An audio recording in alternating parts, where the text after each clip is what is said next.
Translation and purport by His Divine Grace A.C. Bhaktivinoda Swami Srila Prabhupada. Srila Prabhupada ki. Although bereft of his riches, fallen from his original position, defeated and arrested by his enemies, rebuked and deserted by his relatives and friends, although suffering the pain of being bound, and although rebuked and cursed by his spiritual master, Bali Maharaj, being fixed in his vow, did not give up his truthfulness. It was certainly with pretension that I spoke about religious principles, but he did not give up religious principles, for he is true to his word. Purport. Bali Maharaj passed the severe test put before him by the Supreme Personality of Godhead. This is further proof of the Lord's mercy toward his devotee. The Supreme Personality of Godhead sometimes puts a devotee to severe tests that are almost unbearable. One could hardly even live under the conditions forced upon Bali Maharaj. That Bali Maharaj endured all these severe tests and austerities is the mercy of the Supreme Lord. The Lord certainly appreciates the devotee's forbearance, and it is recorded for the future glorification of the devotee. This was not an ordinary test. As described in this verse, hardly anyone could survive such a test. But for the future glorification of Bali Maharaj, one of the Mahajans, the Supreme Personality of Godhead not only tested him, but also gave him the strength to tolerate such adversity.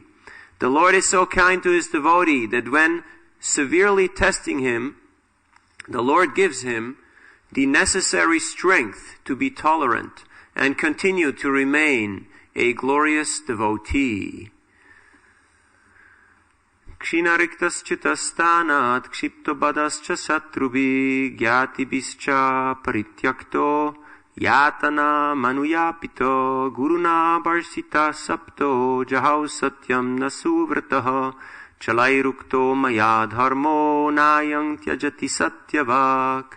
Although bereft of his riches, fallen from his original position, defeated and arrested by his enemies, rebuked and deserted by his relatives and friends, although suffering the pain of being bound, and although rebuked and cursed by his spiritual master, Bali Maharaj, being fixed in his vow, did not give up his truthfulness. It was certainly with pretension that I spoke about religious principles, but he did not give up religious principles, for he is true to his word. Om Ajnanatimarandasya Gyananjana Shalakaya Chakshuran Militam Yena Tasmai Sri Gurave Namaha Sri Chaitanya Manobhistam Stapitam Yena Bhutale Swayam Rupakeda Mayam Dadati Swapadantikam Jaya Sri Krishna Chaitanya Prabhu Nityananda Sri Advaita Gadadhar Srivasari Gaur Bhakta Vrinda Hare Krishna, Krishna Krishna, Hare Hare, Hare Rama, Rama Rama, Hare Hare. Mukam karoti vachalam pangum langayate girim, yat kripadam aham vande Sri Guru Dinataranam, Paramananda Madhavam Sri Chaitanyeshwaram, Vanchakalpatarubhyascha kripasindubhya evacha, Patitanam pavanebhyo vaishnavebhyo namo namaha. Hare Krishna. The mercy of all the Vaishnavas. Here in this section of Srimad Bhagavatam, a very interesting event is taking place. Bali Maharaj, the ruler of the universe, had become captured. He'd been put in shackles, bereft, stripped of all his opulence and riches, being insulted and rejected by not only his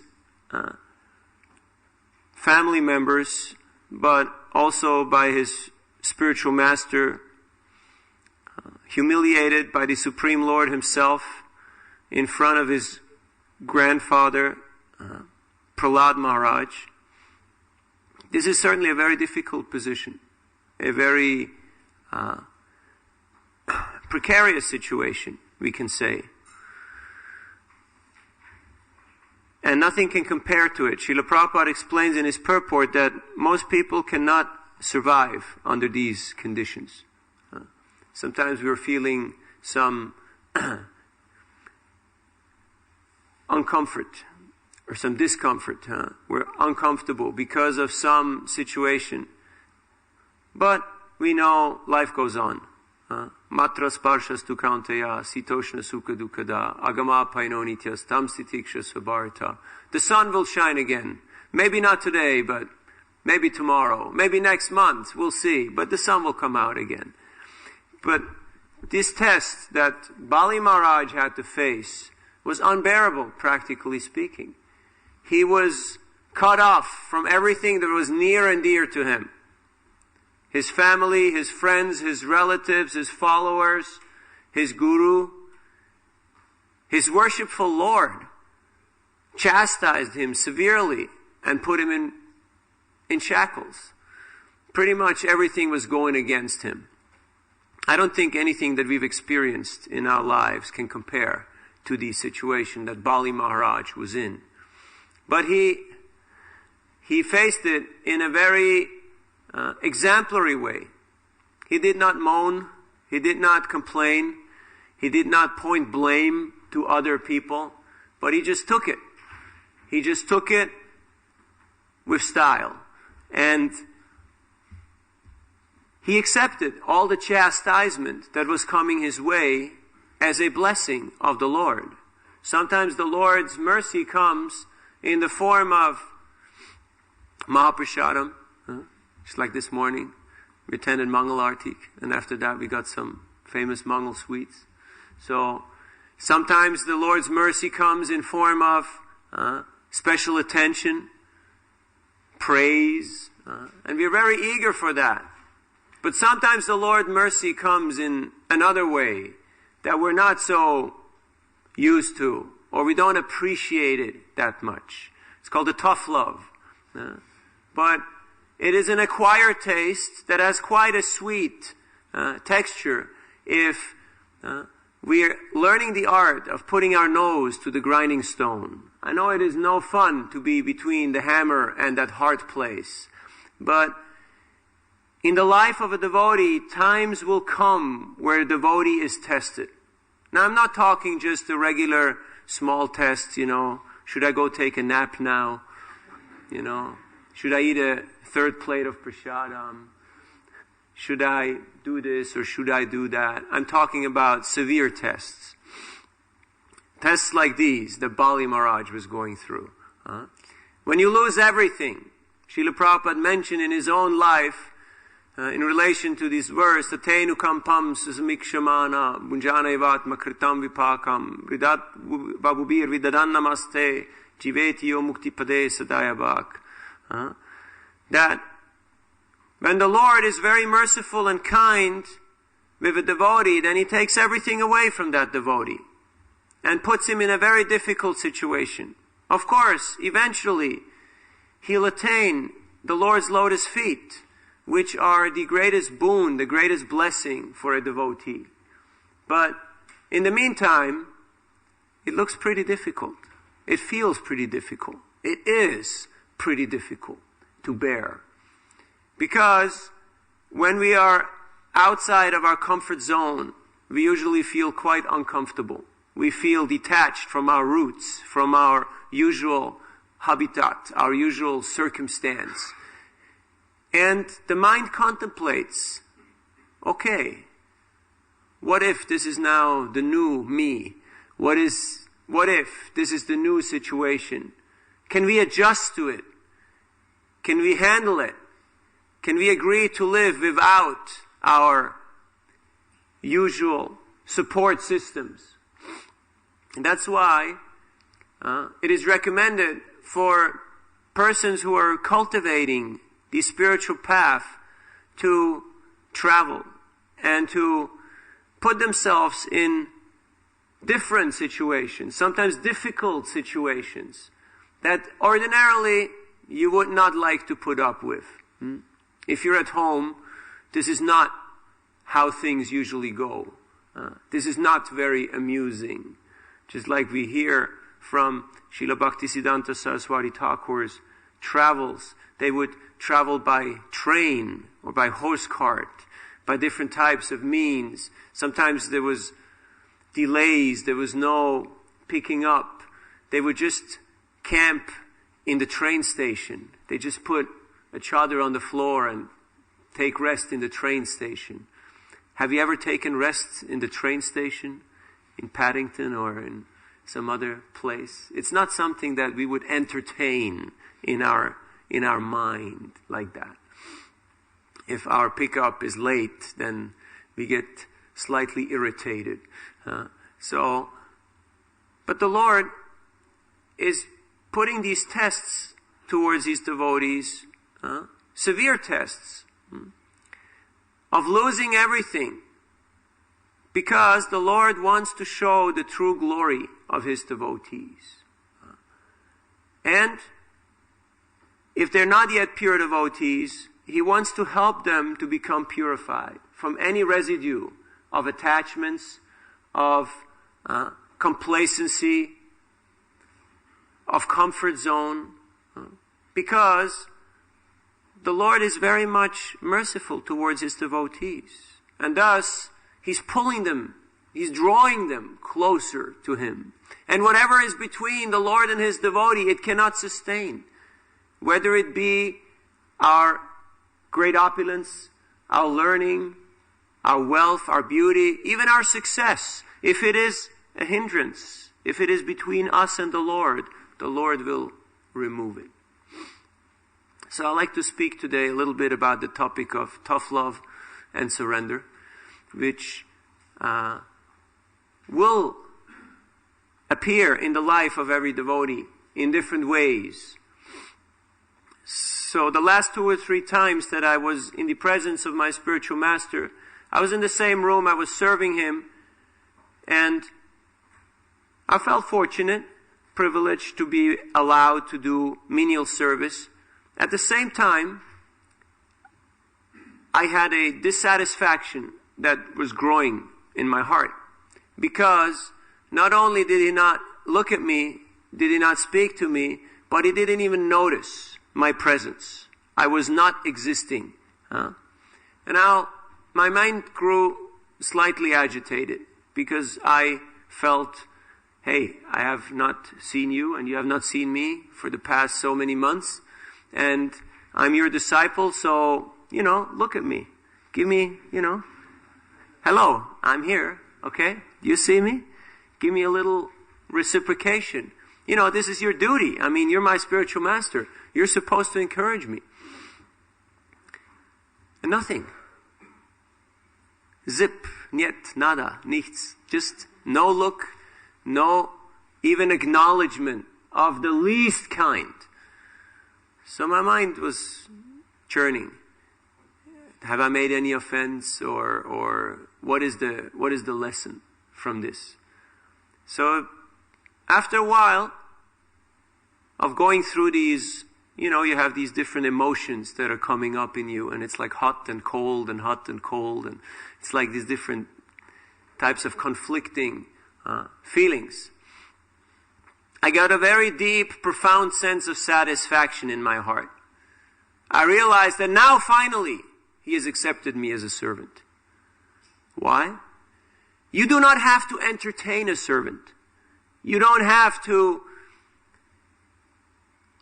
speak great words. You don't have to converse with a servant. You don't have to acknowledge him. Why not? Because a servant is not insecure. A servant knows his position. A servant knows his relationship with his master. He knows his task, and he's fully empowered to do what he needs to do. So I realized that finally I had made a transition from being a spectator, from being a guest, of being very happy to be entertained and invited, to actually be accepted as a servant. But there was a price to pay for that. There always is a price to pay. And we may not always be happy or ready or willing to pay that price. Bali Maharaj, he bite the bullet. He was paying the price. And he's known as one of the Mahajans. Swayambur Naradak Shambhu Kumara Kapila Manu Pralada Janaka Bhishmo Balir Vayasakir Vayam. We might say he's born in a family of demons, Asuras. How can he be a Mahajan? Because he surrendered everything to the Lord. And when the Lord dealt with him in a rough way, he did not take it badly. He took it in the proper way. And he accepted it as the Lord's mercy. So, these lessons, these stories show us how to progress, how to advance in our bhakti. Because usually the tendency is to be stuck in comfort zone, to be stuck in this infantile stage of feeling very needy, craving for attention, and wanting so many things that may or may not be possible. So, Bali Maharaj is showing us by his own example. Now, our mind may tell us, okay, we're facing so many hardships, so many difficulties, so that means the Lord is really showing His mercy, His kindness on me. Well, very often it is our own stupidity that we're facing these hardships and these difficulties. It is not the special kindness and mercy of the Lord. We're our own worst enemies. We're causing ourselves great hardship and difficulty because we are simply not cooperating with the Lord in the heart. Upadrashtanumantas chabarta bhokta maheshwara paramatme chapyukto.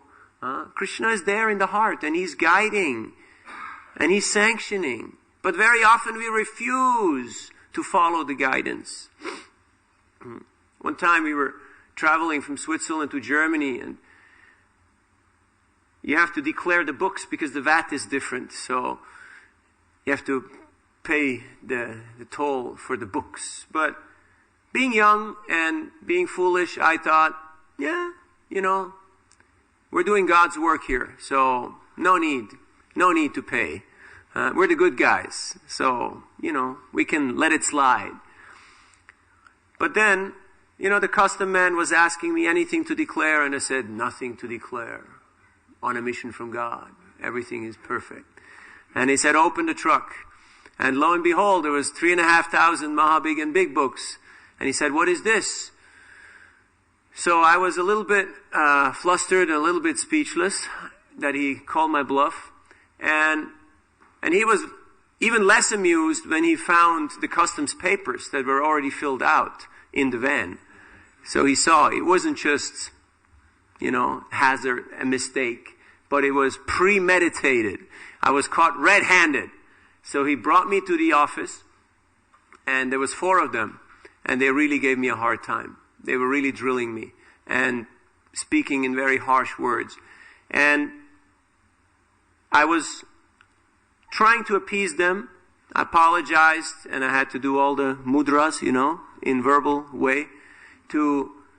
I was pleading with them, don't call the monastery, they will kick me out, they will do this, they will do that. So they really gave me heavy chastisement, verbal lashing.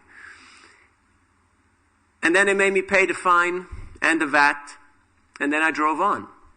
And I learned the lesson. You have to give to the king what is the king's. And don't try to cut corners. We think we can get away. I can run this red light. I don't have to pay this bus fare. The ticket guy comes up to you in the train or in the bus, in India. They just look the other way, pretend he's not there. Why? Not because of the 10 or 20 rupees, but because we feel we can get away with it. Did you ever have that feeling? I can get away with it? And then afterwards you realized, not worth it. Why is Bali Maharaj glorified? Satyavak, being true to his word. And he was upholding his vows. He was not giving up on his vows. Now all these little types of cutting corners, it's actually gambling. And we don't gamble, right? It's one of our regulative principles. We don't gamble. Like if you run a red light, it's a gamble. You run a risk that you can jeopardize yourself and the safety of others. and of Krishna's property. So we do not gamble. Devotees are very conscientious about that fact. So to be truthful to one's word is very important, because once we cross that line, after a while, that line becomes blurred. And we're not anymore so clear on what that line actually is, or whether that line actually exists, or whether that line is even important in our lives. And thus, the quality of our word will diminish. The potency of our word will diminish. And thus, there will be no effect. The efficacy will be diminished. When a king gives his word, people take it seriously, because they know the king is good for it. Like if you go today to the snack bar and you don't have any money, but you say, okay, I give you my word, I'll pay for it. Then you'll see whether your word is any good, whether it's worth it. And it might be worth it, for a slice of pizza. But are people trusting your word? Are people taking your word in honor? And they actually appreciate your word of honor. Now the weight of somebody's words, of somebody's speech, has to be earned by action. People have seen the king perform and take care of citizens and have righteous activities and demeanor and rule in a just and honest way. That's why they trust the king. Do people trust our word? That is the question. Like sometimes we tell people, yeah, we're monks, we're doing this, we're doing that. And they say, you're not a monk. I don't trust you. What, you don't trust me, And then you try to tell them so many things or show them so many things. What do you want to show them? Your sika? Your neck beads? What is it to them? How can we know that people can trust? How do we know whom to trust? Trust is the highest form of motivation. When I was in Mayapur, my spiritual master came and his throat was very severely affected, because the throat gets affected when your immune system is weak. That's the first part that goes. So I had this herbal spray. It's called Singer's Grace, without any alcohol, just herbs. And it's really good for the vocal cords. So I went and I gave him that, and he immediately opened it without looking, and he put it in his mouth, sprayed it on, and then he looked at me and he said, just see how much I trust you.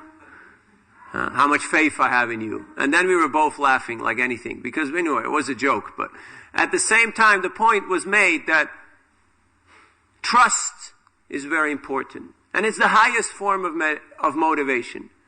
If somebody trusts you with service, if somebody trusts you with their lives, it's the highest form of motivation. Jai Shri Shri Radha Gokulananda ki jai. Shri Sitaram Lakshman Hanuman ki jai. So Srila Prabhupada, he tolerated so much for our sake. For his own sake, it was not necessary. He's already a pure devotee, absorbed in Krishna's intimate pastimes, living in Vrindavan. But he gave up so much. He gave up his residence in Vrindavan, moved to New York, suffering heart attacks. He gave up his sleep. He sacrificed for us because he felt our pain, our suffering. What am I ready to sacrifice? Like we all have our little, comfort zone, our little nest that we've built up. Even if you're a brahmachari and you're living in the ashram, things are quite cozy. You can make your own little arrangement. Or even in our own mental space, we create our own little nest of comfort.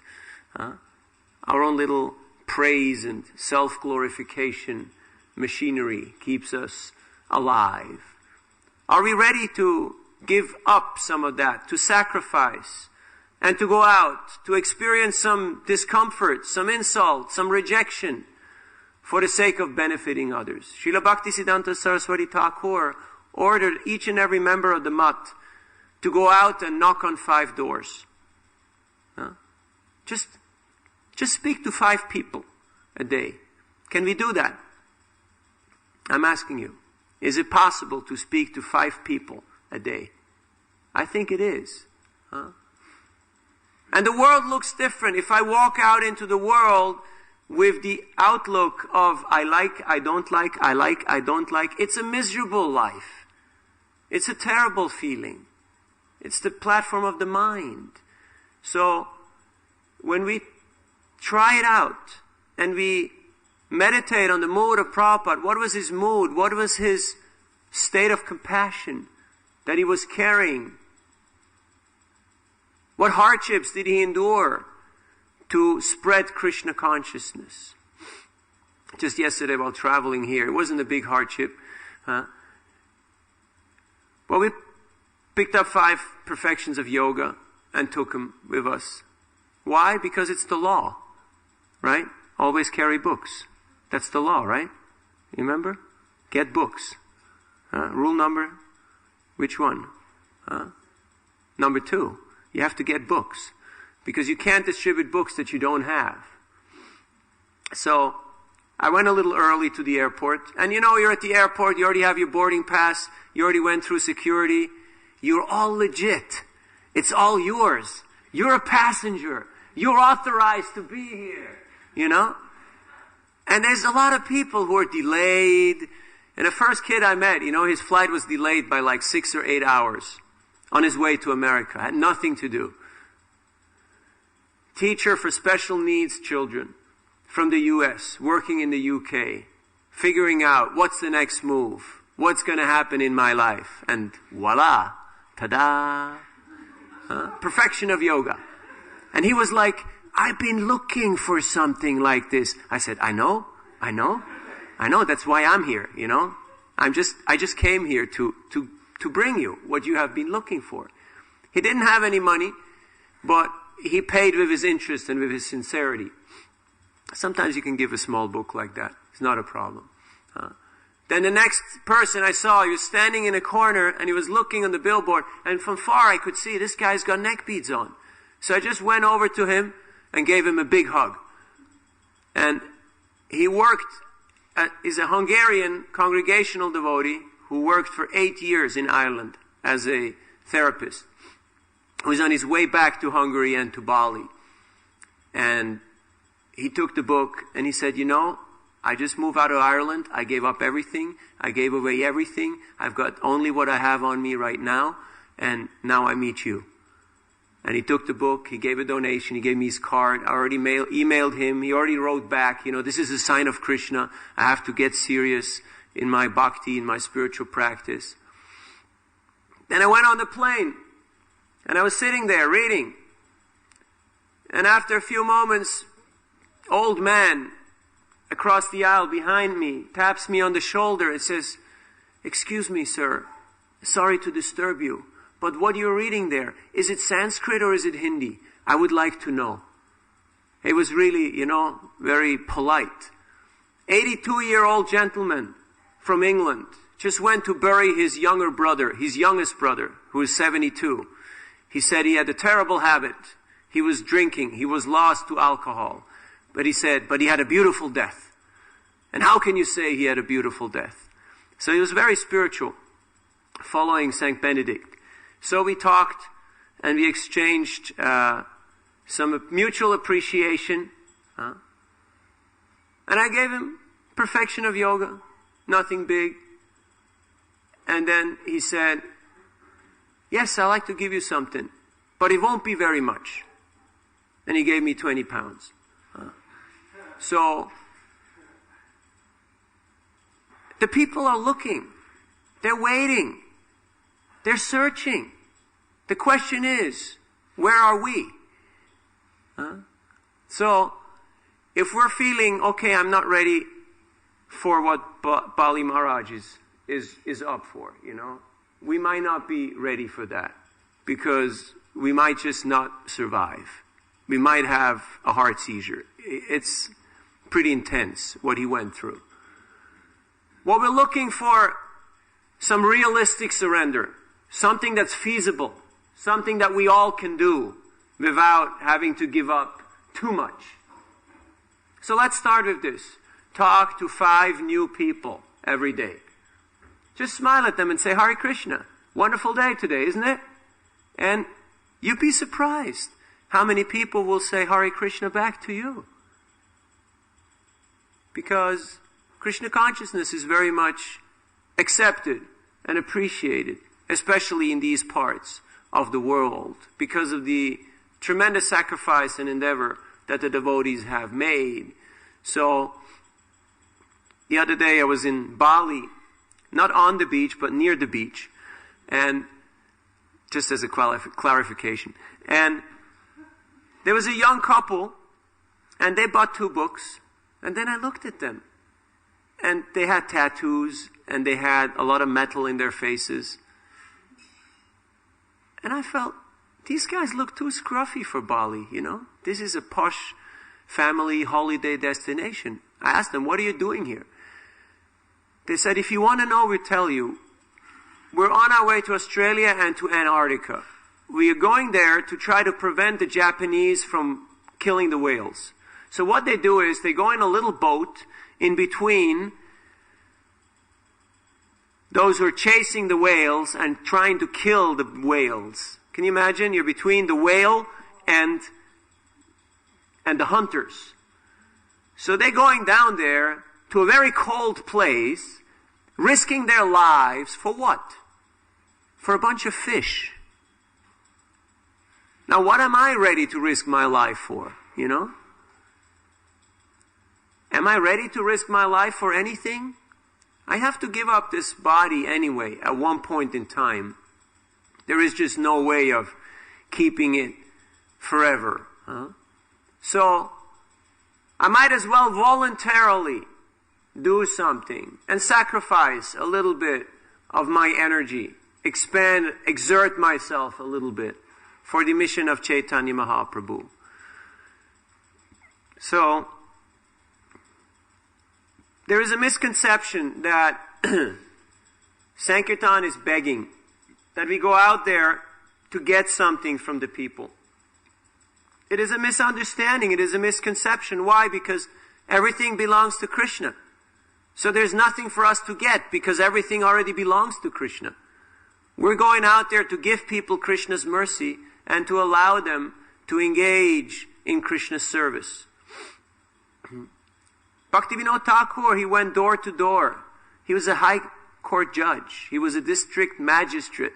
That was the biggest you could be in those days. The biggest as an Indian. He was that. And besides that, he had 10 children. He wrote dozens of books, hundreds of poems and songs. And what did he do in his spare time? He went to Calcutta, door to door, knocking on people's doors, collecting 1 rupee from each door to build Yogapeeth Temple in Mayapur. Srila Prabhupada was going around New York for a year and a half, just going to different bookstores where he had placed his Bhagavatams on commission. That's how he lived. Is that begging? Is that something inferior? Is that something despicable? No. When these sadhus go door to door, or when they go to visit the householders, it is because they want to enlighten them. They want to give them the gift of Krishna consciousness. Was Shukadeva Goswami a beggar when he went to get his milk at different people's homes? No. He was a preacher. He was going there to enlighten people. The activity may look exactly the same, but it depends on our motivation. So let us introspect and look into our own hearts. What is my motivation? Have I come here to get something, or have I come here to give something?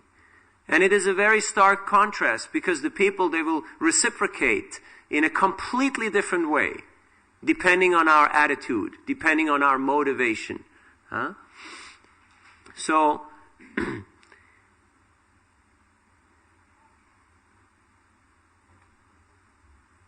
to develop this tolerance, titiksha, Titikshava Karunika, Surida Sarvadehina, Majata Satrava Santa, Sadava Sadubhushana. These are the ornaments on a devotee. It doesn't mention dress. It doesn't mention great learning, prestige, position. But what is mentioned is tolerance, forgiveness, mercy, kindness, being friendly to all living entities.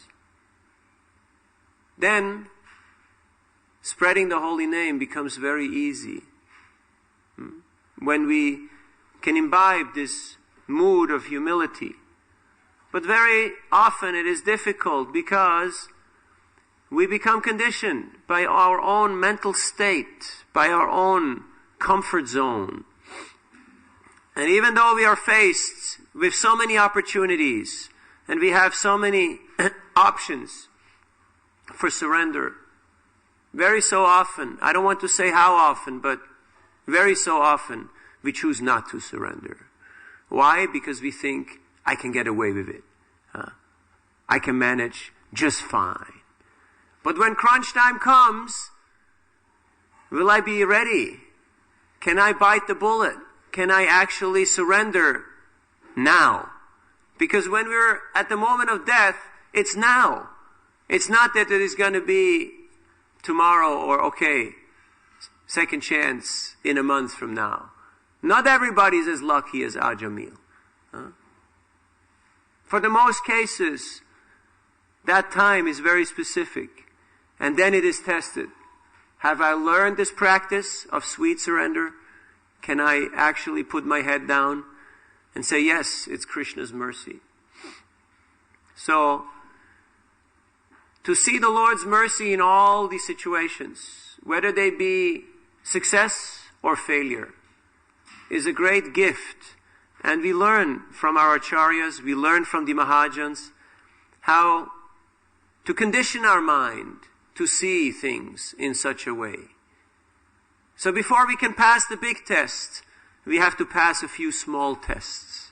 And that's why preaching, that's why Sankirtan is so wonderful, because so many opportunities, so many chances, so many encounters, so many new opportunities constantly to make that little step of surrender. Excuse me, sir, do you have a minute?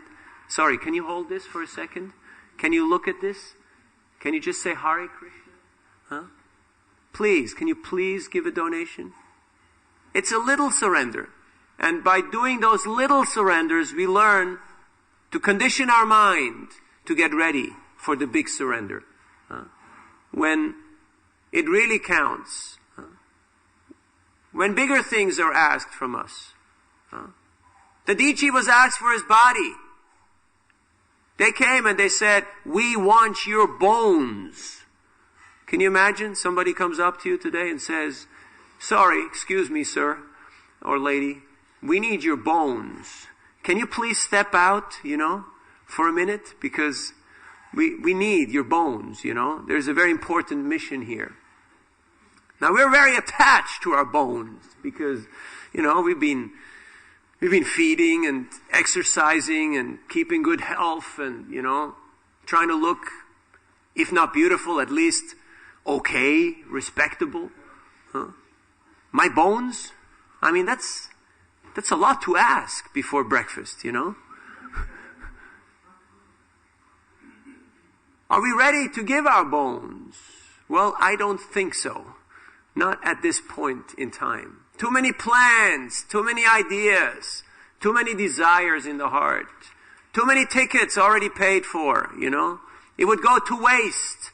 I need to be here, live my life. Well, at one point, when the number comes up, we have to let go.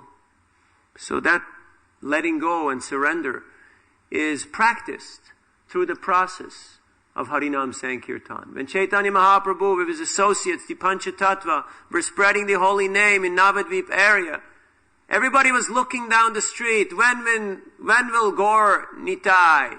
When will they come dancing down the street? Because then everybody knew that everything just drops and everybody just goes and joins in the Sankirtan. And we should have that same feeling. Like you can see in India sometimes, you do Harinam, you start with a small group, and people just drop everything and just join in. One time we were in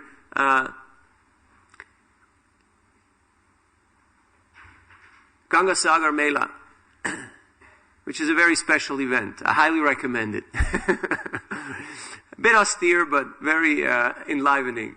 And we had a little group with a little rickshaw, and we went out, about 15 or 20 of us.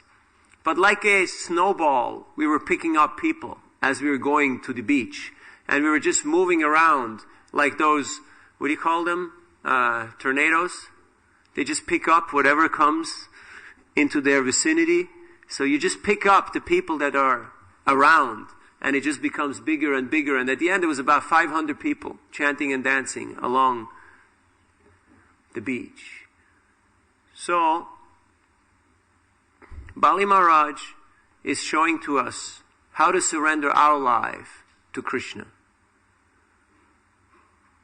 To see the Lord's mercy in whichever way it is coming towards us.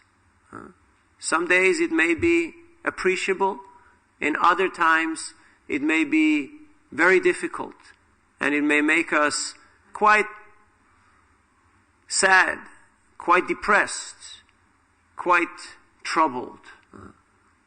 The devotees once, when Prabhupada was telling that Krishna, when He's very merciful, He takes everything away from you, some were laughing. And Prabhupada said, it's not funny. When Krishna takes everything away from you, it's not funny. It is serious. And it is a suffering condition. But a devotee knows that going through fire for Krishna is required. It is required. And whatever the Lord has in store for us, we should be ready for it. So with the mercy and the blessings of the Vaishnavas, I humbly beg you to pray for me so I can go through my own fire and come out on the other side. Hopefully just be the soul which comes out, because all that false ego, all that pretension, arrogance, comfort zone, all those misconceptions, let them burn up. Let them be taken away. Krishna makes it that the opening, there is an opening, but it's a very tiny opening. And the jiva can just get through. And the rest will remain behind. So, we've come here on pilgrimage to this holy place of Bhaktivedanta Manor, visiting holy people. So, please pray for us, because the road through the desert is long and it's an arduous journey. And every good wish helps. We're lame and we're blind, but by the mercy of the stick of the Vaishnavas, we can walk, and we can try to render some humble service to this Sankirtan movement. Thank you. Hare Krishna. Any questions or comments?